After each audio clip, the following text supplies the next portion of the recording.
ইরানে নতুন করে অ্যাম্বুলেন্সে চালানো ইসরায়েলি ড্রোন হামলায় অন্তত ৩ জন নিহত হয়েছে।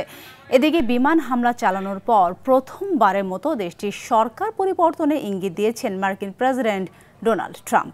অন্যদিকে ইরানে হামলাকারীদের শত্রু আখ্যা দিয়ে তাদের শাস্তি দেওয়া হবে বলে জানিয়েছেন ইরানের সর্বোচ্চ ধর্মীয় নেতা Ayatollah Ali Khamenei. Iran Israel সংঘাতে যুক্তরাষ্ট্রের বিরত থাকার দাবিতে হোয়াইট হাউসের সামনে বিক্ষোভ চলমান। বিস্তারিত অর্ণব প্রসাদের রিপোর্টে। এবার ইসরায়েলের ড্রোন হামলার শিকার ইরানের একটি রোগীবাহী অ্যাম্বুলেন্স। হামলায় অন্তত ৩ জন নিহত হয়েছে বলে নিশ্চিত করেছে ইরানের সংবাদ সংস্থা ইসনা।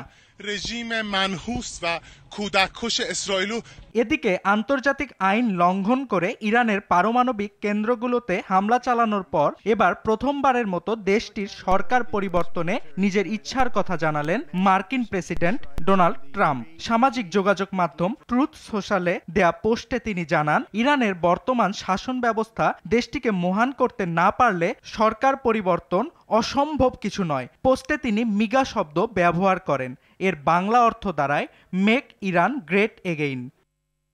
তবে যুক্তরাষ্ট্র ও ইসরায়েলের চলমান হামলার মধ্যে শত্রুদের শাস্তি অব্যাহত থাকবে বলে জানিয়েছেন ইরানের সর্বোচ্চ ধর্মীয় নেতা আয়াতুল্লাহ আলী খামেনি। যুক্তরাষ্ট্রের হামলার পর দেয়া প্রথম বিবৃতিতে একথা বলেন তিনি। খামেনি আরও জানান, জায়নবাদী শত্রুরা ইরানে আক্রমণ করে বড় অপরাধ করেছে, এর শাস্তি অবশ্যই তাদের পেতে হবে। এদিকে ইরান ইসরায়েল যুদ্ধে যুক্তরাষ্ট্রের বিরত থাকার দাবিতে হোয়াইট হাউসের সামনে বিক্ষোভ করেছে প্রতিবাদী মার্কিন নাগরিকরা। প্লাকার্ড হাতে ইরানে যুক্তরাষ্ট্র ও ইসরায়েলি হামলার নিন্দা জানান তারা।